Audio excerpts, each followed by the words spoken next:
Record. Beau L'Amour, welcome to Suit Up the Podcast. Thank you very much. I'm very glad to be here. I am so excited.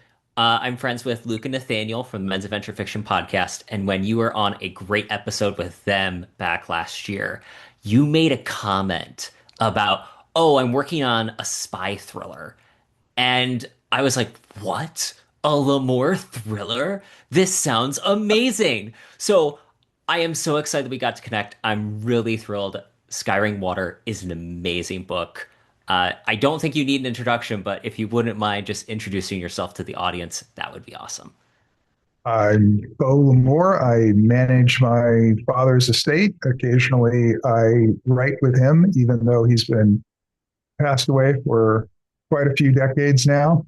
And I'm very happy to be here. I guess I've worked in other fields, magazines, and a bunch of audio dramas and a few movies and things like that. So I have kind of a well-rounded entertainment resume, I guess. I want to ask how Skyring Water started, but I have to say right off the bat, one of the things I really enjoyed about it was I felt like it had a great episodic feel where I was texting Nathaniel as I was reading it. I'm like, this feels like it needs to be adapted into a miniseries now because it just sets up so well as being oh, this is where the episode break is for the next one. And chef's kiss. Well, thank you. I mean, some of that also has to do with just the way that kind of structurally, the way that I work and things like that. If you want to talk about that later, we can certainly do it. How did Skyring Water start? Skyring Water, my dad had a favorite story, one he told about 5 times, but maybe even 6 if you want to count Skyring Water, except that the new version, the Louis and Beau version of Skyring Water, sort of avoids this path to a certain extent. And this story was 5 or so, half a dozen kind of hardened characters go chasing after a treasure of some sort.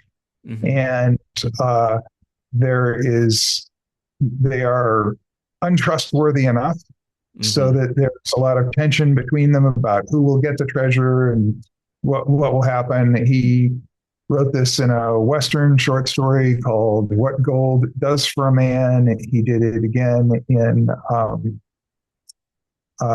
Kid Rodello, and there was a novella that came before Kid Rodello. Is basically the same story, and he wrote it, I think, best. And he wrote it.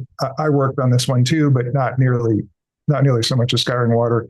He wrote it again, perhaps best, in a short story that is in some ways similar to Skyring Water, in that it has it's set in the 20th century and there's diving and various other stuff involved. And that story was called Off the Mangrove Coast. Hmm. And that story is really the reason why Skyring Water had to be changed a little bit, because that story is terrific. Hmm. And the thing that makes it terrific is the fact that the treasure is very small. Hmm. And that means that for it to actually be something that's worth going through all these machinations and adventures and terrible risks and things, the character, one character is going to have to get it all Hmm. for it to be worth it. You know, it's it's set probably in the 1920s, and I think the amount of money might Hmm.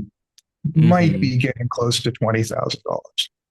And and so for it to be really, maybe 100 to $150,000 in Is it today's, terrifying just how much inflation difference there is when you start having to translate to people? Oh no, this was a lot of money at that point. I just finished working on a movie. It was $6 million budget. Okay. Hmm. Um, the last time I worked on a film, it had a $4 million budget. Now, granted, it was shot overseas. There were a lot Hmm. of savings. If you count the overseas savings plus the inflation, that movie probably had a budget of maybe $16 million. So the weird thing is that highest budget number movie I've ever worked on is the lowest budget movie in buying power that I ever worked on. Oh, that's kind of Um, terrifying. it's awful. Yeah, yeah, yeah. It's crazy. Um, anyway, what happened with so Off the Mangrove Coast is this Hmm. beautiful little contained short story. It has this wonderful irony in that Hmm. the treasure isn't worth very much, and so somebody's got to get it um, all these various things. And my dad decided just before I was born, I'm going to write this thing one more time, okay? And it's going to be this story, Skyring Water, and this time I'm going to make it great, and the treasure is going to be enormous. Okay. And it that's sort of like what happened to the James Bond movies. You know, this had to go up so much every Hmm. time. Pretty soon, it's like if James Bond didn't save the world, it wasn't a James Bond movie. And then Hmm. you get stuck in this strange place. So he got stuck in that strange place. He wasn't very happy with it. Um, didn't quite know what to do with it. Although it was a finished novel, quite a bit Hmm. shorter than the one you read. Hmm. Uh, all took place in southern Chile, Hmm. so it's kind of like the fifth act of what you Hmm. read, or the fourth and fifth act of what you read. And it he sent it to a couple of publishers. They didn't particularly like it. He didn't particularly like it. He didn't really want to rewrite it. It went in a drawer. It stayed there for quite a while. At the time that he did this being about 1960, there was also a couple of other stresses that were going on in the book business that you, as opposed to many other people, might actually be interested in. Yes. Uh, so what happened is up until about 1958, the paperback business Hmm. is distributed onto racks that were racked by publisher. So Dell would have its thing, Ace would have its rack, things like this. But then paperbacks started migrating out of airports and bus stations and supermarkets and things like that, and more firmly into the world of the bookstore, where they hadn't been all that much. And there were so many books by that point, and their paperbacks had been so successful that Hmm. all the publishers got together and they said, well, what we're going to do is we're going to re-rack, and we want everything to be alphabetical, and we want to go by genre instead of Hmm. publisher, because every publisher had a bunch of genres. So starting around 58, you had this thing they called integration that happened, and all the different publishers were integrated together into the bookstore. And this is when you started to see on the spine of the book the little thing that would say like Western or science fiction or something like Oh. that. Okay, so those would then be racked that way. Well, as soon as that happened, there was this enormous pressure for authors to never write out of their genre because the audience wouldn't be able to find their other books. Hmm. So there was a lot of pressure from the bookstores. There was a lot of pressure from the publisher. There was a sort of not unwitting pressure from the public to not step out of your genre. And by 1958 or so, my dad had maybe 12 to 14 pretty successful, kind of moderately successful westerns. He was just getting to the point where his name was sort of known. Hmm. And Which can so I just this say is was fascinating because I think that now Louis L'Amour's name is very synonymous with a classic paperback Western. So it is fascinating that that was happening as the publishing market was changing. right. Well, and he was one of many at the time. And in reality, Dad didn't really start to break out and become kind of the big brand name that people might think of him today until the mid 1970s. Wow. So it was, yeah. I remember from my teenage years, our financial fortunes changed enormously, maybe Hmm. between 72 and 78. I mean, it was night and day. It was very very much kind of middle class dad trying to not get caught struggling to make a living Hmm. to oh, this stuff is it's like we can barely know what to do with it, you know. Hmm. And it was a big change. But anyway, um, in this right in this period, Dad also tried to kind of break out of writing westerns. So this is the time when he wrote The Walking Drum, which is kind of Hmm. a Crusades era adventure. He conceived of Last of the Breed, his other Hmm. thriller. His other Uh, thriller. and that was a touch later because that the inspiration for that was the Gary Powers incident, Hmm. when the U-2 spy plane was shot down over Russia. And he wrote Walking Drum, he wrote Skyring Water. Both of them had to be filed away. He couldn't sell Walking Drum either, and stuck it in a drawer, and it sat there until he was working on his other somewhat non-Western big bestseller, which was The Haunted Mesa. And he Hmm. got partway into writing Haunted Mesa, and he didn't quite know what to do with it, and he had all these ideas that he wanted to pull off in that story that uh, I think were a little more than he could, Hmm. more than he manage. And he was trying to figure out, well, okay, so which ones can I get in, Hmm. and which ones am I going to have to get rid of? And by that point, I was old enough so that we were talking about it. And he said, well, maybe I'll. There, he already had a slot in the Bantam catalog. Hmm. They were already expecting a book, and he said maybe I'll rewrite Skyring Water instead of Haunted Mesa, and then Haunted Mesa can sit for another couple of years, and I'll get around to it eventually. And he got out Skyring Water, and he reread it, and I read it, and we had a number of long talks about it. And eventually, he decided he was going to keep going with Haunted Mesa. But in those long talks came the genesis of this book that I've just finished, and it a lot of it was about the idea of treasure and what's a treasure, and Hmm. and how to deal with all this money that these guys were going after, and what was a creative way of doing that. I've never liked the idea of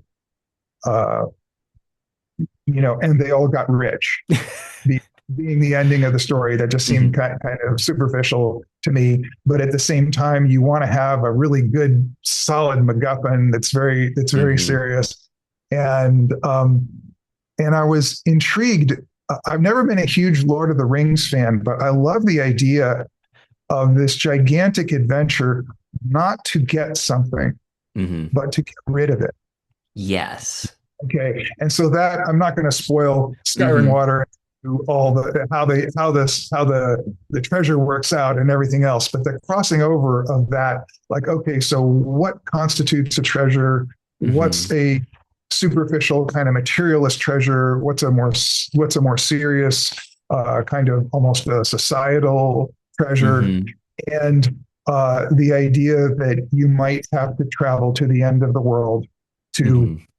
dispose of something rather than to obtain it Hmm. is was that you might have to risk your life and everything. You might have to risk everything to get rid of something.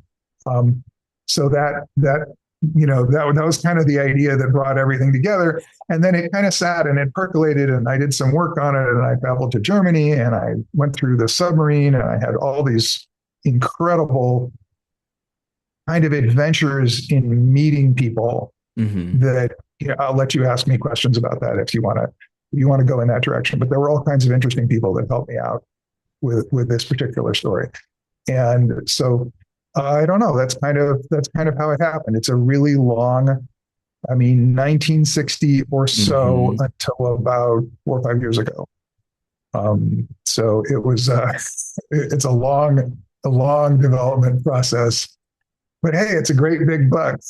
And it's a great read. Like again, I think that it shows the development process in that it feels very fleshed out, feels very lived in. It has that sense of all of these characters step onto the page having history rather than when a character just ambles onto the page and you're like, oh, clearly they were just born the moment the author went, I need to have a character step into this portion of the book. Yes. and that, listen, the lived in part was super, super important to me, Hmm. to make all the relationships feel like they were very deep, Hmm. and that everybody's world was sort of separate but interconnected. Hmm. And Each of these are main characters in their own rights that end yeah, up clashing with each other. yeah, and also there's a thing that I think sometimes, hopefully I've avoided this, but sometimes I think today in certain types of stories feels like a little bit of coincidence. But if you think Yes. about the world of 1960, Hmm. there were less than half of the number of people alive in 1960.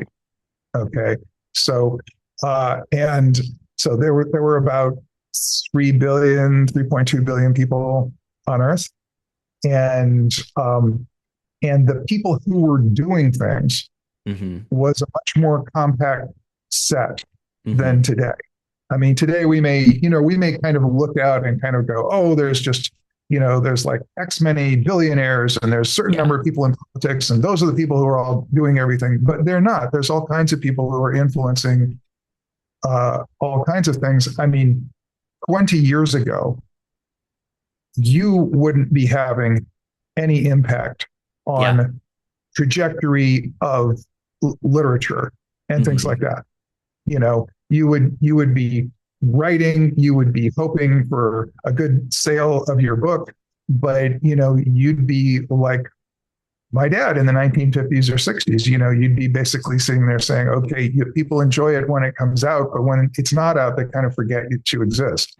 Yeah. And so doing this podcast is a terrific thing to keep yourself present. Well, you couldn't do that back then. So there's Hmm. the number of players in the world today has just gone up exponentially. And Hmm. so if you think of the world of the past, especially isolated worlds, diplomacy, Hmm. espionage, sales, things like this, Hmm. it's like everybody knew everybody. Well, one of the things I think that you did such a great job at is it's having World War II be such the ghost of the story. There's all these characters have this experience that has anchored then everything that goes on in the course of the story. It did not connect to me. You have a great passage. I think it's chapter 22 where Voss gives just the history of Germany essentially. Yeah, And yeah. I sat back. I'm the nerd who there's a few wonderful like history books where they went through just the history of Germany from inception to World War II essentially. And it was fascinating because I never connected all of those interlocking elements until I read that book. And then I read Skyring Water and I'm like, this is a fantastic essay about just it told brilliantly as a story the history of a country becoming a country. But with that, the reason I brought up is that Voss's history of saying, I was there when the Kaiser said this. And then he's like, I was there when Hitler said that. I know that those people can overlap those periods, but they feel so distinctly separate that unless I think about it, I don't think, oh, someone that was young during World War One would be old during World War Two. And it was fascinating to me. It like broke my brain for a moment. Well, it's a funny thing because my personal experience is very much like this. I'm about to turn 65. My Congratulations. my father I know it kind of means something after a while. Um, my father was born in 1908. Okay, so I was 50, he was Uh-huh. 53 when I was born. His father was born in 1868. All right, so big generations on my Yeah. dad's side of the family. Yeah. And there have been historical experiences that Hmm. are very much like the ones that you're talking about. In fact, the ones you're talking about are kind of more compressed. But uh, for your listeners, maybe instead of us like saying "oh, boss" or this or that, I think maybe I'll give a little bit of a layup of the story. Yes, please Um, do.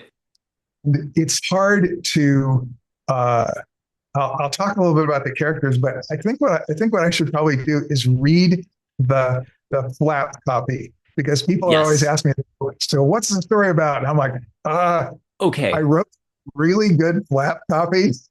Um, it That's doesn't really touch. seriously an art form. I realize more and more. I just had a book come out, and for whatever reason, the publisher didn't put like the black copy on it. I was like, I need to Yeah. describe this book in like two sentences, and good flap copy is how you do that. Well, maybe. I mean, my feeling is that it's a sales tool. You want to intrigue people. You want to get them to you want to make them want to pick it up. And so I'm just gonna read it, and then I'll explain who some of the other characters are and things like this. So here we go. Louis and Beau L'Amour present a collaboration across time, an epic novel of Cold War suspense, a pair of unlikely heroes, a woman without a name, and the undefeated agents of the Third Reich find themselves locked in a deadly race to control the greatest secret of the 20th century. It's 1961. The world is on the brink of nuclear war. Walls are dividing east and west. Empires are crumbling. And in Barcelona, chaos is unleashed when a rogue officer of the East German Stasi attempts to blackmail a pair of struggling arms dealers. The secret: 30 tons of stolen gold hidden in an icebound wilderness at the end of the world. Mike Fowler is a former Navy salvage diver and OSS assassin. Anton Voss is an expatriate German scientist whose past grows darker the closer anyone looks. Once they might have been enemies, yet the two share an inseparable bond. They have saved one another's lives. But all of that is put at risk when Mike discovers Anton standing over a midnight visitor with a gun in his hand. Now they're on the run, allied with gangsters, pursued by the CIA, Israeli intelligence, and the shadowy cabal bent on creating an invisible empire. The trail leads from the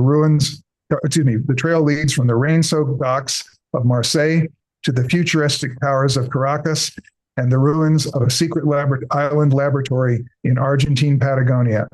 The only way for Mike Fowler to save his oldest friends and the woman he loves is to unlock a decades-old mystery buried in his partner's Nazi past before it destroys them all. Okay. So Epic. hopefully dramatic. I'll get you to read it. So there's that. Now, so two main characters. Mike Fowler began his Navy career, U.S. Navy career before Pearl Harbor, when he was a gunner's mate, so maintenance on all kinds of weaponry and things of the sort. He took a class in on salvage diving, actually submarine rescue diving. And just as he completed that class, Pearl Harbor hit, and he was swept up and taken to Pearl Harbor to remove the dead from the battleships that had been bombed there, and then to salvage those ships and put them back into operation. From there, he moved on to serving with the underwater demolition teams. And so that the title of that group is a little bit, these guys did demolition to open passages onto beaches before invasions and things like that. But also a lot of the work they did was reconnaissance. So they would basically swim into occupied islands and take notes about what was where and how to avoid what they would eventually have to blow up. And then exfiltrate back out to a boat or a submarine or something that would take them back to the invasion force. He's eventually, right at the end of the war, sort of handed off to the OSS for this very strange mission to assassinate some Japanese people at an obscure little atoll in the South China Sea. Anton Voss was a submarine commander as a young man in World War One. He went on to study more scientific things. He became a physicist with a kind of a expertise in engineering physics projects, and he worked on some strange things in the Nazi Germany era. after the war, both of these guys are brought together and eventually become partners in a business in Spain where they are selling weapons to many of the new countries that are Hmm. are coming up because the old colonies, the old colonial systems of Europe are falling apart, Hmm. and so they're selling weapons to the government of Tunisia and Egypt and places like that, and that's the business they're in when Anton's past comes calling. Let's say there is a there's a character named Anson Fordyce who is a CIA officer who is kind of Mike Fowler's nemesis, the guy who got him into the obscure mission right near the end of the war. Um, there is a Israeli Mossad agent who is a young lady who has been involved with Mike Fowler previously. And there is a nefarious and real character, Otto Scorzoni. So he's a Oh. historical, and he really was like the kind of the head of the commando section of the SS, and was a famous guy. He rescued Benito Mussolini from a prison in the Alps and flew away with him to deliver him to Adolf Hitler, so that Hitler would look like he was standing by his allies. And Otto Scorzoni held the government of Hungary kind of captive. At first, they were going to I guess they were going to surrender. They were going to leave the war effort. They had been on the German side. And Scorzoni went and kidnapped the regent's son and held him prisoner. And when that didn't work, he basically took over the capital with a squad of Tiger tanks. And he set up a situation during the Battle of the Bulge where it was he was going to infiltrate American ranks with German soldiers in American uniforms, and eventually this led to him ruining Eisenhower's kind of victory Christmas in Paris because the story was out that he was going to kill Eisenhower. And so Eisenhower was stuck in like his hotel room over Christmas, which pissed him off. Um, and after the war, he escaped from a prison camp, or maybe he was let out and he got Oh. involved in rescuing fugitive or getting fugitive Nazis out of Germany. And he went on to make himself available to many of the different intelligence organizations Hmm. around the world. He recruited rocket scientists for Egypt.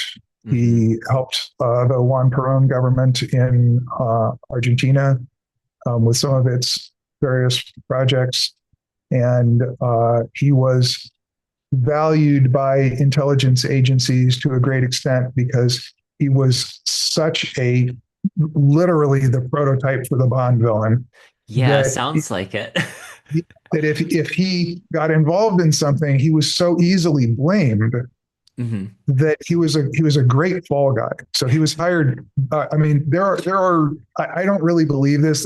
This book touches on a lot of kind of conspiracy theories and stuff like this, and I have to say I'm not a huge believer of a lot of them, but they are interesting to mess around with. But there is a story out there that he may have hired extra gunmen for the Kennedy assassination.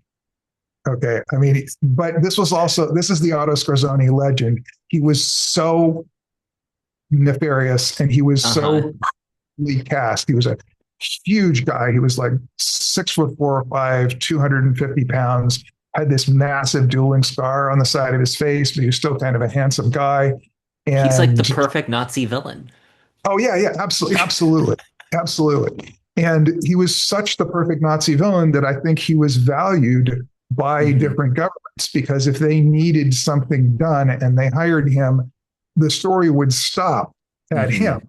the Hmm. press would get so fascinated by whatever it was he'd done that they wouldn't go looking to see who might have hired him or something of the sort. So he's uh, one of the villains.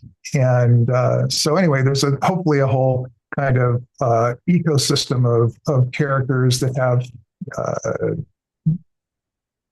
I wouldn't say long-standing relationships with one another, but Hmm. somewhat of a relationship with one another throughout the Hmm. book.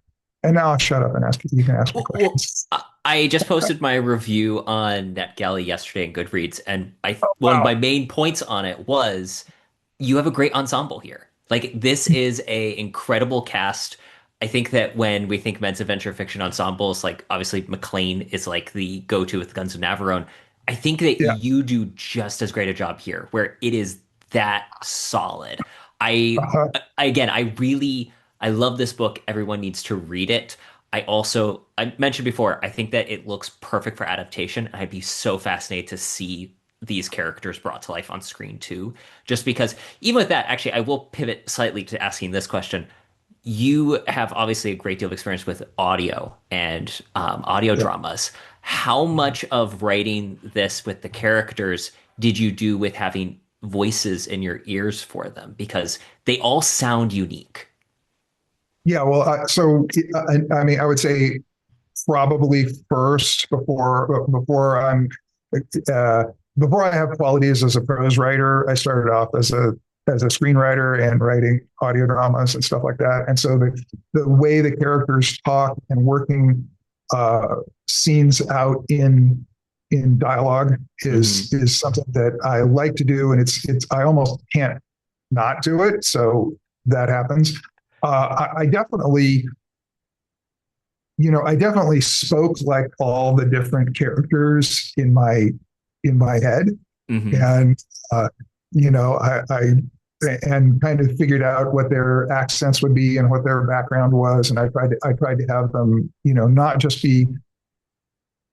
It, I always feel like if you're writing a character, um, the character. Let's see if I can. I gotta figure out how to say this right.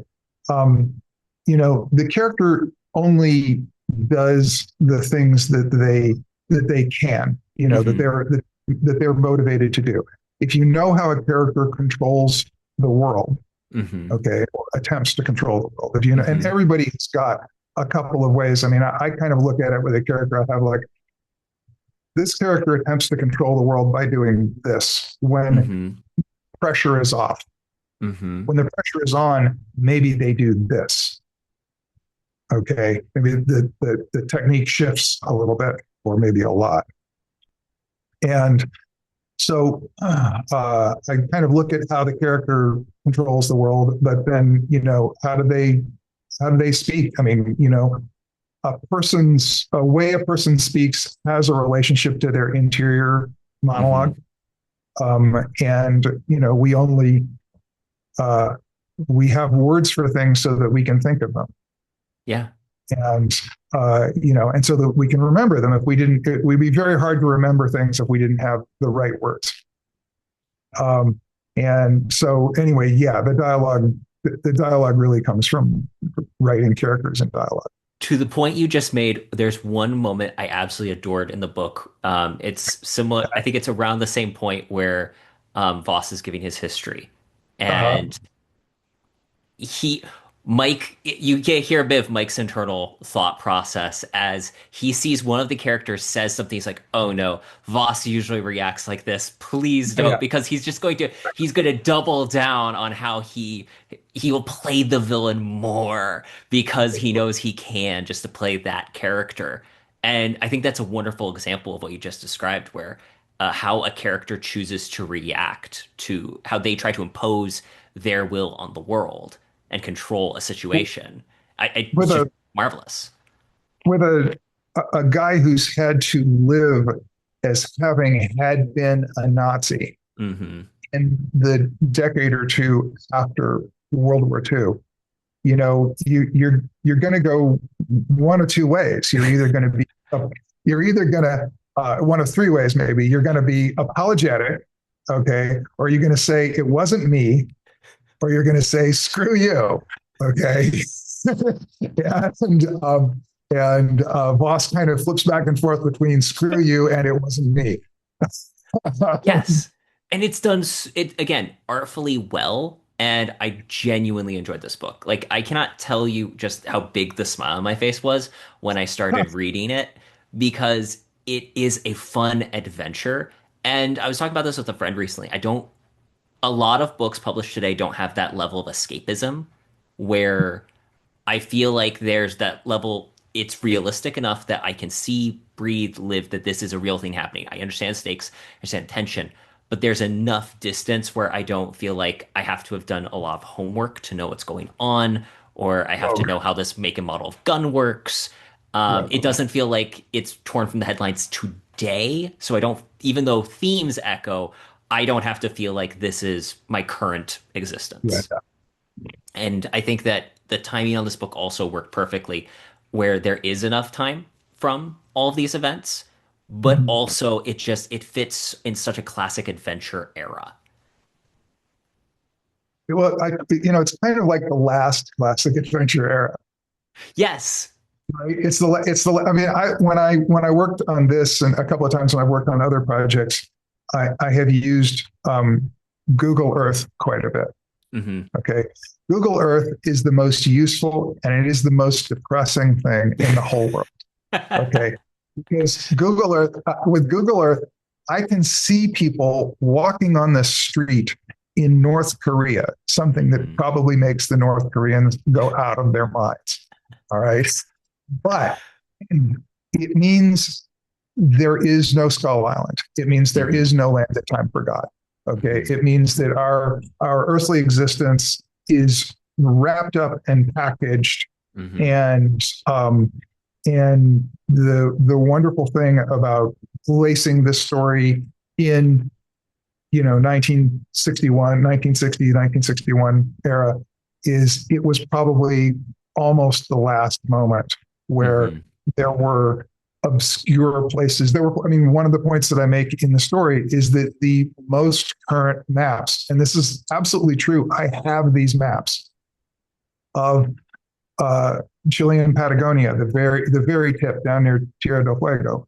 Um, nobody knew what was down there in those days. There were certain channels that had Hmm. been very, very well mapped because they were shipping routes.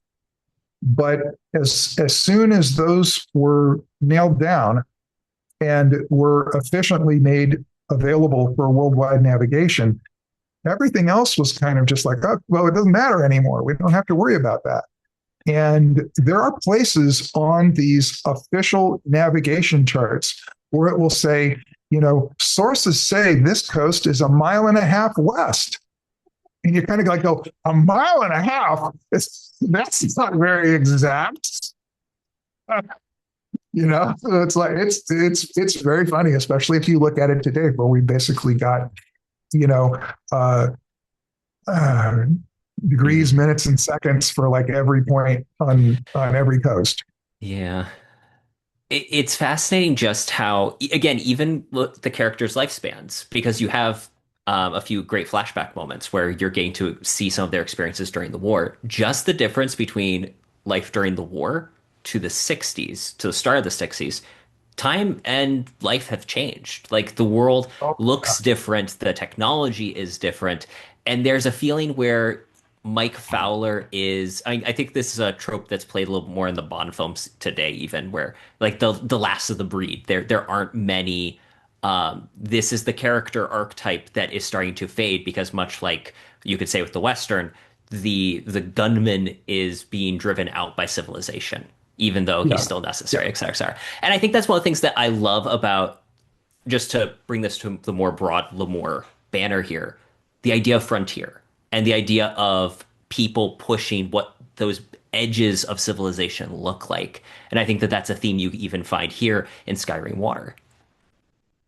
Well, I think a Western is typically a place that the Western genre is defined by the fact that the tension between civilization and the wilderness, Hmm. I shouldn't say it is defined by the tension between civilization and the wilderness. And, you have a little bit, you can look at one of these stories and say, oh, I'm going to take a more sophisticated view of that and say, you know, there is, there is the world that we were all living in Hmm. 1961, say in the United States, where you were basically driving to the drive-in and getting a hamburger and a thing hooked to a tray on the side of your car and stuff like that. And there's a world where Fowler and Voss are flying on a prop-driven aircraft to Hmm. some obscure place in Africa to sell 20,000 rifles. Hmm. Okay. And so there is a civilization versus the wilderness kind of tension there. There's this issue, sort of with the maps. And I mean, the other thing that kind of makes it like I had a when I went to film school. When I was in film school, I studied with a wonderful um, director producer named Alexander McKendrick, Hmm. and he he would always say he would say a western is and this doesn't really work as well as the tension between civilization and the wilderness, but in his mind he would always say a western is a love story between men, Hmm. and is generally what you see in a western is you have a couple of male characters. They are, they're not necessarily physically in love with one another unless you're doing Hmm. Brokeback Mountain, which was almost required if you have this particular idea. But they they are on opposite sides of something, and they have to Hmm. come to a point where they respect Hmm. another. They have to find some way of working together regardless Hmm. of their differences. This is why you saw so many westerns where you had cowboys who'd fought with the North and cowboys who'd fought with the South, and Hmm. people who maybe even in the military later on in the later West period, where people had come from different backgrounds. And if you look at a classic like Red River, it's very much Hmm. like a Cliff and John Wayne, very different uh, generations, kind of like rubbing up against one another and having problems. And that's very much the Fowler and Voss Hmm. situation. Yes. Is that they are partners. They are very solidly locked together in many ventures. They have obstacles that they have to overcome. In their relationship with one another, and of course, if you look at something like this, there's a classic female love interest for Mike Hmm. Fowler in his story, Hmm. and they have issues that they have to overcome. But I think because you're Can I just dealing with, quickly shout out? I have said on the show many times, one of my favorite things is when you have great men women pairings in stories. uh, I think you've done a brilliant job with that here in this book. She is fantastic, and her rapport with Mike and Mike's rapport with her is chef's kiss. It's beautiful. I love it. thank you so much. Well, anyway, the thing I was going to say is if you've got two men, and of course the stakes aren't there isn't sexuality to bring them together. Hmm. Okay, so the tension between them can be vastly greater. Hmm. I mean, it can be existential, volcanic, world ending almost. And so that's a wonderful situation to explore. Again, I think that you do it beautifully, and it's Skyring Water is a fantastic story. People need to check it out. It is delightful, and I think that it matches just the way that we see civilization move. Because what you've just described, that tension between men, it reminds me almost of Greek myth in some ways, where even as far back as the Odyssey, the Iliad, so much of the conflict that happens when you have Hector versus Achilles is Yeah, they're both mighty warriors. Can they find any degree of resolution, or will they ultimately become each other's undoing? Obviously, we know what happens, but yeah. those are what the seeds of civilization becomes, is when men can find a way to live in harmony, if you want to like draw it back to like the most basic of things. So I think that that's a fascinating way of looking at this. I know. I think it is. It is too. I mean, I discover a lot of these things as I'm writing. I discovered a lot about the woman who is called Nicole, although that's not her name, in the story also. And it was, it was a lot. It was a lot of fun to like take her away and bring her back Yes. in an unexpected manner. I know I'm going to have some uh, ladies who are going to be unhappy with the fact that she vanishes for a number of chapters, but I think hopefully that it's makes the reveal of her being back though more fun uh, because I think you do a great job of setting it up where she's a character that is important to the plot and she feels like she just bursts onto the page for when she's there at the start and you're like, "Oh, this is a great character. I'm sad to see her leave then." And so when she pops back up, you're like, "Oh, this is awesome. Now the story has this extra little zip to it." yeah, yeah. No, she was a lot of fun to write. I want to ask a little bit about the research. You said when you traveled to Germany, you met a lot of interesting people that helped contribute as you were working on the story. So I've been fooling around with this story for a very long time. When my dad passed away, I knew I was going to have to write it at some point. One of the first people, when my dad and I were talking about it, I had a friend who's much more, my dad's generation, but I had a friend who was Dr. Thomas Paine. Dr. Paine had been the head administrator of NASA during the Apollo project. Oh, And cool.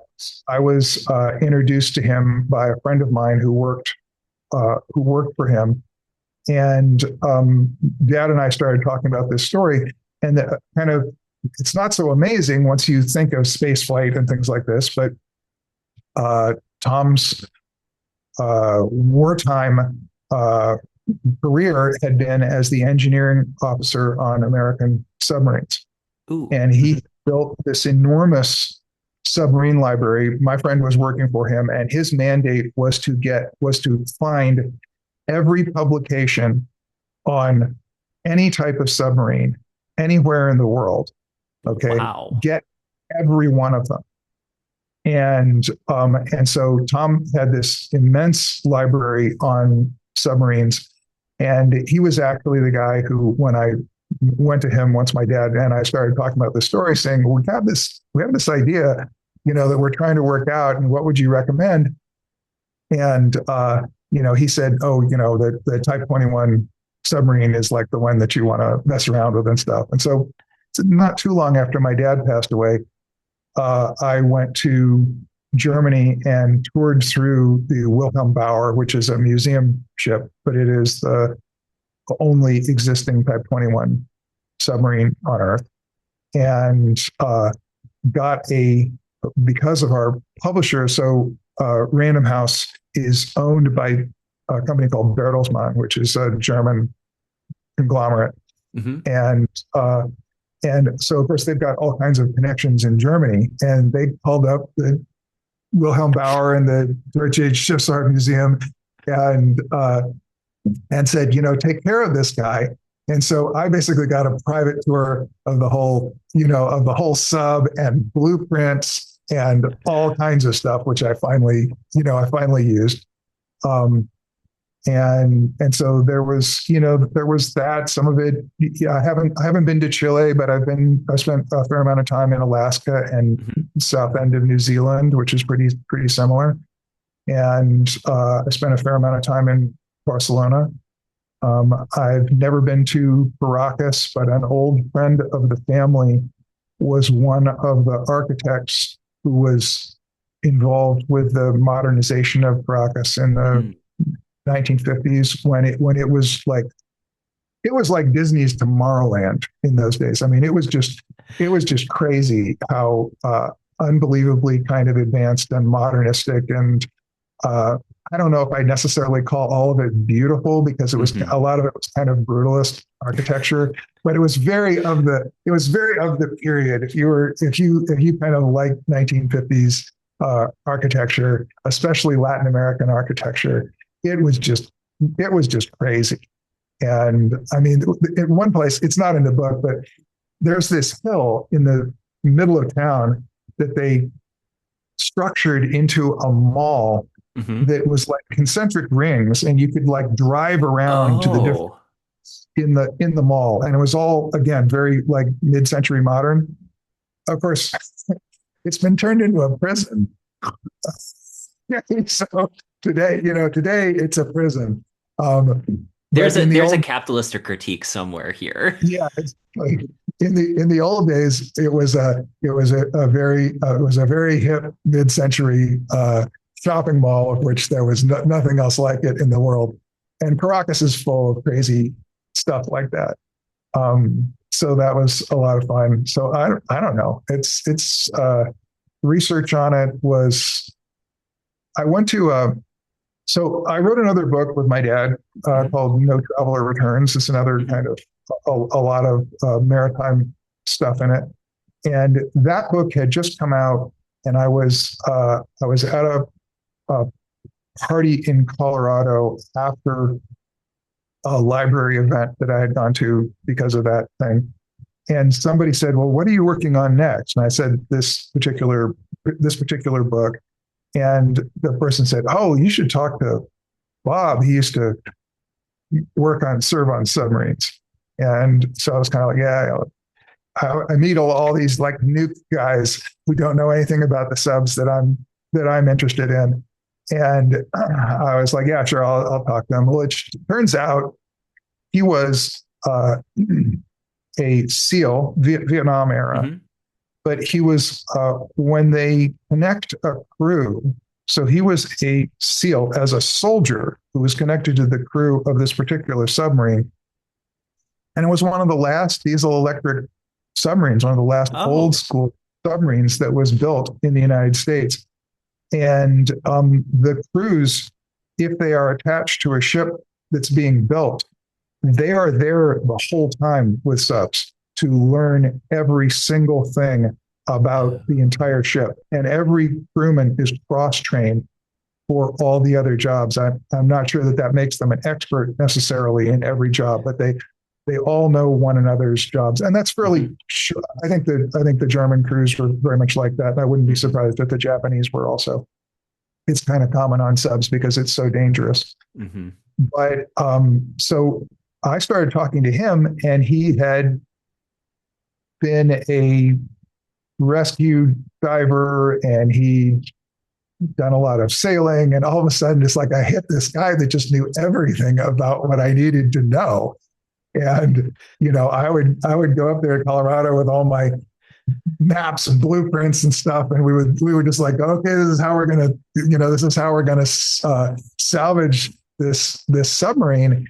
And a lot of the back and forth that actually occurs in the book, where they're Mhm. trying different things, were places where we started off in a particular direction and then realized that it wasn't the smartest direction. There are other things we could do. So those were actual kind of readjustments that Bob and I made while working, trying to work out how it would be done. That's awesome. I think that it's fascinating to see where the real life elements pull into the story. And it is cool that you got to meet so many different people that contributed to the book in some way. Being able to pull those actual conversations and questions about, well, what if we do it this way or that? Because it does feel like a heist. I just needed to change like the contextual details, and my brain was playing elements from Mission Impossible. With Dead Reckoning, because that one he has to do like the heist on the sub, and I Well, was like, it was. I mean, when I sat down with Bob Condon, I said, "Okay, we're breaking into a submarine." He's like, yes. "Okay, fine." I'm like, He's like, yeah, "But no, okay, it's pressurized, yes. okay? But it's sealed and it's pressurized, and we can't unpressurize. We can't flood it, and because we have to bring it up." And he was like, "Oh God." You really know how to make things difficult. Um, but that was the fun part of it. It was kind of a locked room mystery Hmm. in an engineering sense to try to make that make sense. And I hope um, I'm hoping that people will read it and it will be believed by lay people, Hmm. but I hope it will be believed by people who know what they're talking about. This is a real challenge when it comes to something like this versus westerns and such, which I've worked on, and I always try to get. It's really really difficult in dealing with people, particularly in Hollywood, where you're dealing with people Hmm. with the westerns because they just don't know what they don't know. Yes. And I've been involved in quite responsible positions on some of these films, and still you can't get people to do the right thing. But uh, with this thing, it's sort of like, yes, it's in the past. Yes, I have to learn a lot about it, but there are people alive Who are who experts. live at the time, and they are experts in the things that I'm talking about. It's not like Hmm. you know, I'm out there talking about, skinning game, and it's just like Steve Granella or somebody that knows, that knows how to do that. It's not like, uh, there are quite a few people that have traveled to these places. There are quite a few people that speak these languages. There are, Hmm. they're not rare, and there's quite a few people who were alive. Hmm. I have to give you huge kudos because the characters earn every step of the story. Oh And my God. Thank you. that, well, I mean, that's the thing that I'm working on first draft for a story now, and that's always the thing when I'm working on is I'm like, okay, they need to get to this next plot point, but it can't be easy. So like either I already know these are the steps they have to do to get there, or I'm like, well, that was too easy. Like he can't just do that. No, no, you can't. So I have to then start making it harder for them. And I think that's something that You don't especially young writers. necessarily want it to go 500 pages like I did. Yes, still that's also true. In this case, thankfully, I have my thankfully this next book is going to be only about 20,000 words. Nice little novella. I've already got the pieces so that it can hopefully speed by. Actually, I do have a question about Hollywood for you because Sure, I sure. saw, and you might not be able to answer this. I understand. Lay it on me. Flint is being turned into a movie, and that is one of my favorite L'Amour books. I'm Yes, just curious, uh, what can you tell us about the project? I'm going to the playback of the final mix as soon as I get done with you. Oh, I'm so excited. So it's not quite finished. You Hmm. know, we are looking for a distributor. It's a it's not $100 million movie. It's a little film that we had to struggle to get together, and luckily we had another producer and writer director and star who were all very adaptable. We initially were set up to shoot it in New Mexico, Hmm. and it looked like that was going to be too expensive, and we had to move it and rewrite pieces of it to go to Montana because that was Hmm. cheaper. And so, luckily everybody was really on board with making shifts at the last minute and doing what was right, because I'm sure it's true of every movie, but it's really really really super true of a western. The difference, the first difference in quality that you're going to get is enough days. If Hmm. you have enough days, I mean, at a certain point, it doesn't make so much difference. But if you're under 25 days, Hmm. it's a real crush. And if you can get it up over, um, you know, 35 or so, suddenly the whole world becomes significantly significantly easier. So it's coming along. I'm hoping for the best, Awesome. but I cannot yet tell you where you will see it. Okay. I've been watching for news because genuinely Flint is one of my favorite of Uh, the Louis L'Amour westerns, just because it's got big fan of Count Monte Cristo. It's my favorite of it's my favorite book ever, and this has uh, just such delicious vibes of that. That you mentioned before, your dad had a favorite motif of treasure hunting, and this is hard med treasure. My favorite motif through literature is like the man who came back to a new name, essentially. And Flint, right. I think, has such a unique element of that where it's not just that he he like abandons names twice and like picks up a name from the past. And I think that that's just such a cool story element. And it's just, it's, ooh, I love the movie so much. I mean, I love the book so much, and I'm excited to see the movie. My father, I think some of the impetus for that was my dad went to sea from San Pedro in the 1920s using another man's seaman's papers.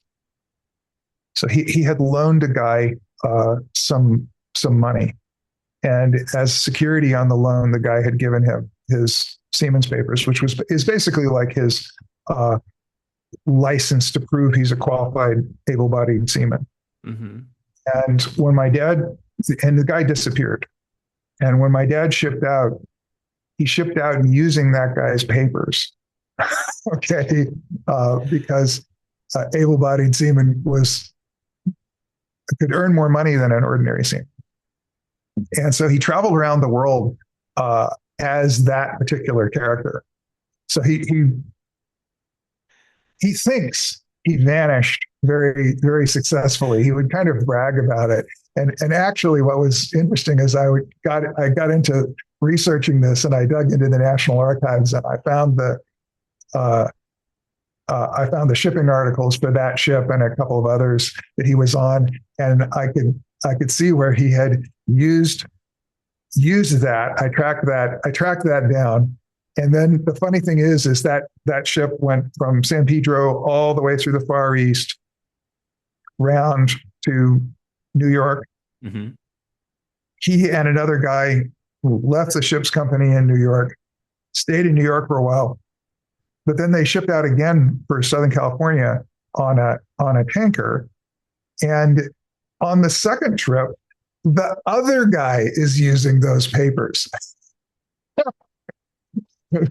So it wasn't a very nailed down world when it came to who was who back in the 1920s. I think that that's one of those things that I still just marvel at. I just started watching, there's a show called Young Sherlock on Prime that is Young Sherlock Holmes. The crazy thing to my brain when I watch it now, and this just says so much about the generation I've grown up in, is Sherlock Holmes is like wanted by the police, and he just like puts on a funny mustache, dresses as a cop, and then talks to the policeman. Because at that point, pictures are those hideous, like giant things, not you just know what someone looks like. You can just look it up. And my brain just went, oh, that's right. That is not one of those differences. My brain just automatically assumes that today in a way that it has not been for most of human history. You didn't know what everyone looked like. Not everyone had a driver's license with a photo on it. There was a funny thing in Skyring Water that I found myself. It was an interesting situation because it's a world that wasn't nearly as well documented as ours, and you can see Hmm. the characters relating to that. Being able to move from one place to another, do different things, have a fake passport, all these various things, and but at the same time, particularly in Europe, it was a time when you had to use your passport every Everywhere. border and trying to do the research on exactly what was required where, and that's one of the places where I recognized that coming into Israel Hmm. a and that he would have to have some leverage to get off the boat if he hadn't cleared a visa ahead of time. Hmm. And it was just now I don't know if it was always in every instance, because like I said, I know my dad in a slightly earlier time period, um, traveling as a merchant seaman, it's sort of like nobody was checking their papers and stuff. They get off a ship, they'd go in, do something in town, whatever it was. Nobody was the least bit interested in who they were. Um, Maybe if they looked really nefarious, someone Hmm. around the port might stop Hmm. them. But if they Eye were like patch, a dueling scar. yes, if they were a bunch of sailors walking along with a bunch of sailors who looked like a bunch of sailors, it's like nobody was going to cause you any problem. You Hmm. could like wander off into the streets of Kyoto and Hmm. never come back. Hmm. and it it was a very different world Hmm. at that time. I watched Catch Me If You Can recently. My wife Oh had never yeah, seen yeah, it, and it's just a perfect example of how at that stage of the world yeah. you That's just could years later. just do stuff like that. And he dresses like a pilot. He's surrounded by stewardesses. Who's going to ask questions? I have a final question I specifically wanted to ask you. You have adapted Diamonds of Jeru both as audio drama and as a screenplay. And I'm just really curious. This might be just opening a huge can of worms, but I'm just really curious what the differences between those two mediums was like to write. Oh, it's okay. So I got the. Have you got the moments to let me tell you the interesting Oh, story of yes. Giroux? Yes, I Okay. definitely. No, no, Okay. Okay. please. I didn't even Yeah. realize that. Yeah. As long as No, you're here, fine. I'm there's a good. fun story here that comes before the answer to your question. Um, I there was a guy that I was partners with in a film company for a while. That company broke up, but we were remained friends. And I got a call from him. He was coming back from North Africa. He worked was an outside producer, but he was working with USA Network, Mhm. and they were coming back from researching some, I don't know, kind of like biblical movie or something that they were thinking about making. At this time, USA had this idea that what they wanted to do was a couple of movies in every recognizable genre. Mhm.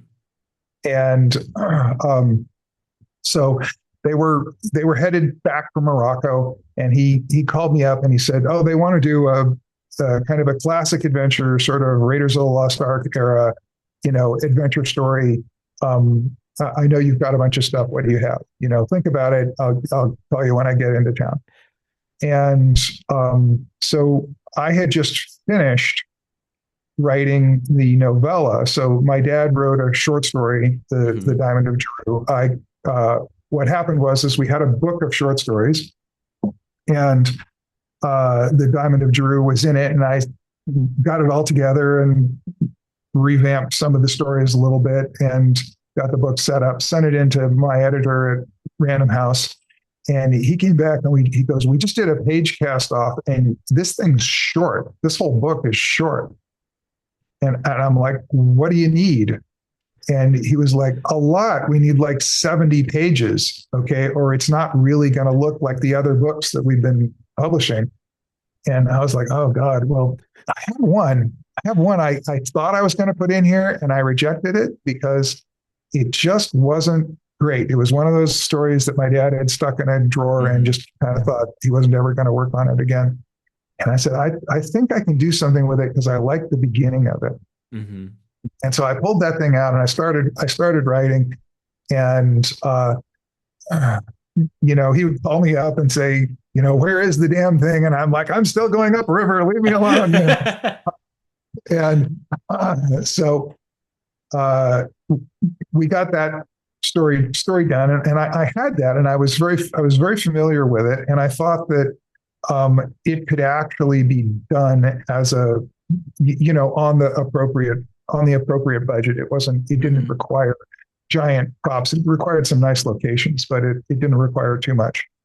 And and so I handed it off to my friend, and they bought it, and it was November or so. Now, between Thanksgiving and about January 10th, January 15th, Hollywood just shuts down. I mean, nothing happens. And I started thinking, I called him up and I was like, "Mike, I really want to write this." And he was like, "Well, you're not on any list, right?" I'm like, "No, they don't, they're not going to want me to write this." And I said, "Well, I know a thing. Okay. You know a thing too, if you think hard. There's both a writers and an actors strike coming in the late spring or early summer. And he was like, yeah. And I was like, if we don't make this movie immediately, Hmm. it's going to go into development hell kind of limbo world, and it's Hmm. never going to get made. And we know it, and they know it. Hmm. And so I'm going to go write this script. And if I can hand it to them on January 15th, they're not going to have a choice. Okay. They're going to basically look at this and they're going to go, this script is the difference between ever making it, Hmm. okay, or having a change of executive. And the new executive is sort of like, I don't want to make any of the old executive stuff. And so they always do that. It's whatever has piled up when the new guy comes in, he's sort of like, well, if I do that, the other guy gets the credit for it if it's good.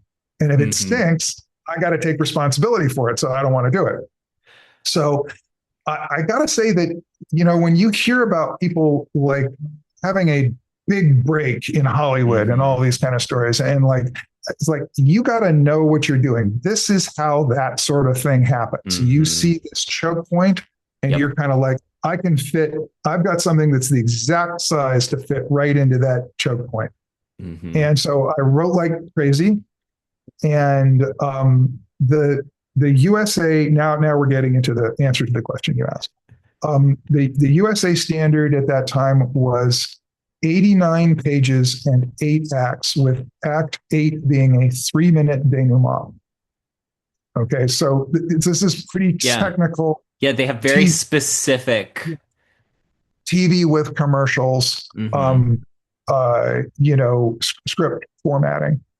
And so it had to fit into that particular thing. And so I did my best with it. And there were things I liked about it and things that I didn't like about it. The experience of making the movie was great. I mean, again, Hmm. with any movie, there's things you like about it, there's things you don't like about it.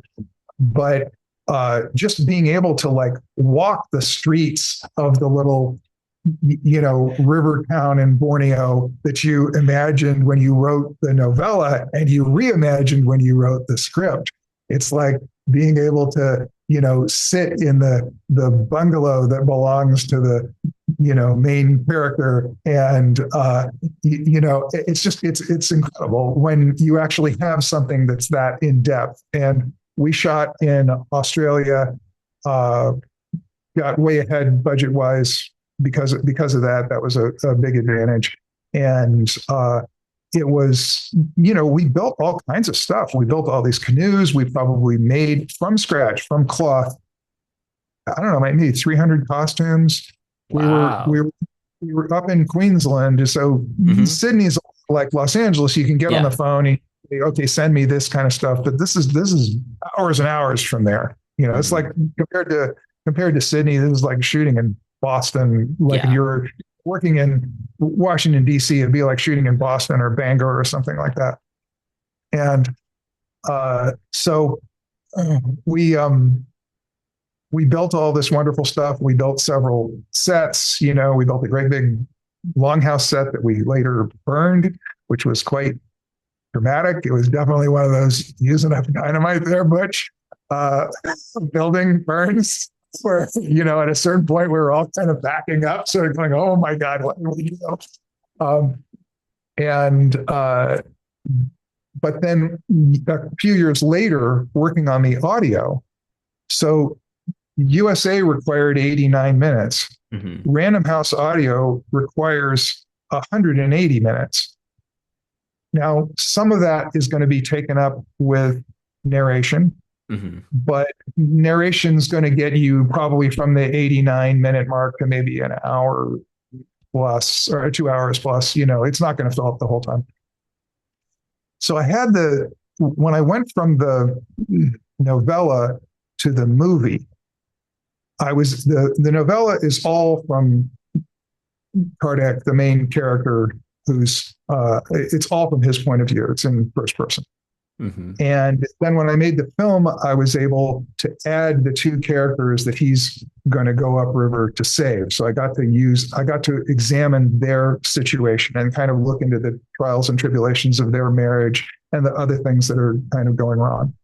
And then when I did the audio, I was able to take a look into the Borneo native characters, the Hmm. Iban and Kilobit tribesmen characters, and their history, Hmm. and able to find this wonderful kind of circular construction to the thing. Where finally, in that version, I was able to have this old Kilobit tribesman who saves Kardec in a kind of an early adventure before the main adventure starts happening. It's mostly told in flashback, um, and he's kind of like his native buddy. But when they eventually go off to try and find this native warlord Giroux who may have kidnapped this American couple, um, you find that uh, the old guy that Kardec is friends with kind of created Giroux as a Hmm. bad guy. Okay, Hmm. so they had this fight at the end of World War II. They had both been kind of brought into the private entity, the private people that had taken over Sarawak, which was a British family. They had been given Sarawak. Of course. Okay, Typical British behavior. yeah, no, well, the Sultan of Brunei had a pirate problem, and the progenitor in this era, the progenitor of the Brooke family, Hmm. basically sailed down the coast and took care of the pirates. And for having done that, the Sultan of Brunei said, "Well, you can have all of that stuff to the west where nobody wants to go. Okay, it's yours." And so it was like this private country for a while. And the Brooke family had gotten headhunting stopped. Hmm. But the British, when they started fighting the Japanese and they wanted to activate the Borneo tribesmen to help them fight the Japanese, they basically said, "No, headhunting, good, that's what we're doing." And it kind of turned into this big thing that was very hard to get stopped again. And so at the end of the war, the two old tribesmen, Giroux being one of them, have this problem. And the one guy, Enghai, our friend, curses Giroux. He's kind of a medicine man. Now, whether there's truth to this curse or not, I don't know, but Giroux believes it. Hmm. And so ever since then, he's been taking heads to like increase his magic to keep the curse from getting him. All right. And there's a wonderful spot right towards the end where Enghai's been behaving. He's insistent on going upriver and confronting Giroux and taking care of this problem, but you don't know why. And he becomes more and more disturbed and concerned as he gets closer and closer and closer. And finally, he has this breakdown where he says, like, I created this. Hmm. And it was just like, I mean, getting there and having this story having been looped through my consciousness so Hmm. many times, it was just so cool to get to this place where you're like, "Oh, wait a minute. I know where Giroux comes from." It's like, I know why he's a bad guy. I've dealt with this story two times in the past and just been freaking evil. Okay. But now he's got a reason. Now I know why he does what he does. And it's because of this kind of horrible, ironic Hmm. problem that has to be solved at the end of the story. And so, it was such a process of kind of going into a story, sort of going into this, kind of silly, like men's adventure magazine, kind of uh, tropical river going up to save these people and stuff. I don't know. It's just kind of a goofy thing that you would see as like a 1950s B movie, you Hmm. know, and but then taking it seriously and like Hmm. drilling down and drilling down and drilling down and pulling like all the threads. Hmm. It's a little. I mean, it's very much like what I ended up doing with Skyring Water. It Hmm. was just like taking like I'm going to look at every single element and some of them deserve more or less time. But I'm going to try to take as much as is in my power. I'm going to Hmm. try to take each one of them as seriously as I possibly can and look at its ramifications and look at how it impacts the world that I've created.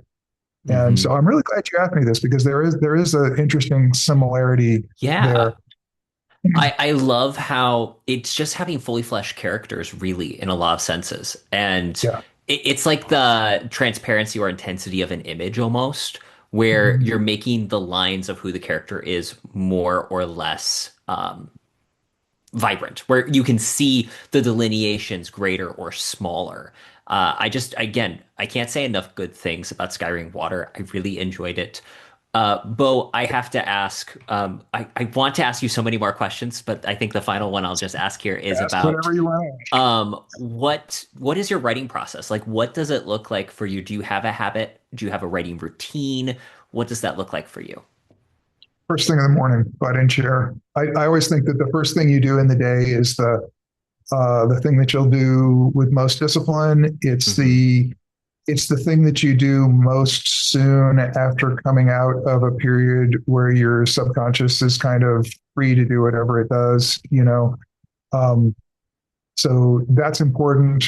I will have to say that, I think one of the things you mentioned earlier that I said we might loop back around to is I tend to, so that it doesn't become something that's like stereotypical and silly. Hmm. I took every single structural model that I have ever seen anybody use and I laid them on top of one another. Uh, Make this absolutely intense kind of model. hmm. And then I tend to work with a lot with Diamond of Giroux, with Skyring Water, with a bunch of other things. I tend to work in like a 5 act Hmm. structure and make each one of those, each act kind of structurally conform within that. Hmm. Now I'm not dogmatic about it. I'm more like a lot of times what I do is I kind of write it and then I sort of look at my template and just go, if I feel this thing is lacking Hmm. and there's something in the template that's saying right there, I'm kind of like, oh wait, I better do that. I better rewrite that and see what I can, and see what I can do. And then unlike my dad, who could sometimes he would rewrite a story over and over trying to get it started. Hmm. But once he got it started, once it started to roll, it was like one draft to the Hmm. end. And then maybe sometimes it needed it, maybe sometimes it didn't, but he was done. And I'm very much kind of go over it and go over it. And Hmm. it's where I find things like what I was just talking about with the Diamond of Giroux. It's where I find like that character tissue and stuff. So there's like that chapter on, this has other reasons just because it was very difficult to get everything in. That chapter that deals with a lot of German history in Hmm. Skyrim, there's probably 20 drafts of that chapter. Wow. Okay, so I wrote that and I wrote that and I wrote that. And when I was younger and my brain was working better, a lot of times I could kind of plan what Hmm. I was doing. A lot of times what I do now is it's weird. I mean, it's not like there aren't conscious decisions made in there. There are quite a few of them. But a lot of times I will just noodle with it Hmm. and I'll just kind of play with it and play with it. And I'm sort of like, I don't think anything's going to happen. Oh my God. And I just keep messing with it. And all of a sudden, it kind of starts coming together. And I see it. And then Hmm. okay, that's what I'm doing. And with that chapter, it was sort of like get everything in. So it got really Hmm. big, will be, and then it was like sort of crunch it Hmm. down to try to make it make sense, and then keep just the perfect parts of it. And Hmm. it's that particular thing was sort of like I do not want. If I'm a reader, I do not want to read another story about World War II Hmm. that basically uses the Nazis. Yeah. That doesn't say something about the Nazis that very few people are saying. Okay, It's if I could just, there's a moment you just craft this line beautifully. I wish I had just written it down, but essentially, Voss says, for you, this happened overnight. Your world transformed. For yes, me, it was over the course of 5, 6 years. Life just, it started turning. And you make the yeah, point that Germany was well, Voss makes the point that Germany is an ancient culture, but a new country. And those two diametrically opposing forces helped foster the conditions that became the storm. And again, just I read it and I was like, this is fantastic prose. This is fantastic dialogue for the characters. A character delivering exposition is normally not the thing that becomes like oh, this is my highlight center point of the book, but you deliver it so well and craft it so well. I can honestly say it was a highlight part of the book for me just because it was very right. good. Well, Because he's people got. don't describe that usually for like what happened Listen, with World War II. there is nothing. Every single thing you write, everything you write is exposition. The Hmm. question is are you getting caught at it?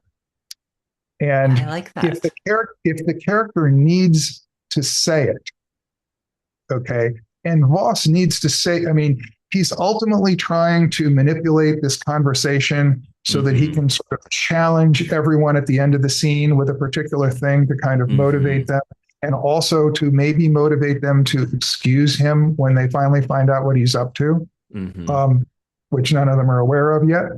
But he's also motivated because he's German and he never gets a chance to say Yes. things like this. And he's able, and the quote that you started with, where he's talking about, for you, it was overnight. He's talking to a Pole. Hmm. He's talking to a Pole who was a teenager when it happened. And so that's really, really important. And he's also, you know, uncomfortably aware of it because he said, I grew up just across the border from you. Hmm. Okay, I grew up only miles from where you lived, but I was German and you were Polish. Hmm. And in Germany, this thing that became the Third Reich developed and it's something we all have to watch out for. Hmm. And writing this book, I'm very much looking at it, kind of like going. The fun thing about it is I can say this as a warning to the American left and Hmm. the American right. Hmm. Okay, these things bubble up Yep. and they get going slowly and then they snowball. And it's a and so what he's saying is we lived with the snowball. Hmm. Okay, you had the snowball just roll across the border Yeah. and take over. You know, but yeah, a lot of it's just like really, really knowing the characters and trying to have. You will never regret motivated exposition. Hmm. It's good if you motivate it, and if you're worried about it, get a couple of levels, like I just described. He's got more than one motivation to be doing Hmm. this big diatribe Yeah. on German history. It pays off. It's so good. Again, I can't say enough good things. Bo, thank you for your time today. Thank you for chatting with me about this book and covering the span of all these different projects. Um, I never cease to be delighted when I pick up a L'Amour novel and seeing Skyring Water. Literally, I was just looking at NetGalley, like what's coming out in the thrillers? Because I just started using NetGalley for things. It makes the podcast stuff easier. And I'm like, what? And instantly I listened to this podcast. I listened to him. He made the comment this was coming out. I'm so excited. So where can people go to learn more about you, your work, and pick up a copy of Skyring Water? Well, there's Louis L'Amour on Facebook. There's Louis L'Amour on Substack. There's louislamour.com. There's skyringwater.com, which is under construction, but there are things there. We'll be adding to that website more and more. There's, of course, Amazon and Barnes and Noble and your local bookstore, and it's coming out June 2nd. And we have very high hopes for it. It's a tough market for a thriller like this, but I got my fingers crossed. I'm gonna tell everyone, definitely order a copy. You will not regret it. Thank you. It's very enjoyable. Beau, thank you again for coming on the show today. Well, thank you so much for having me.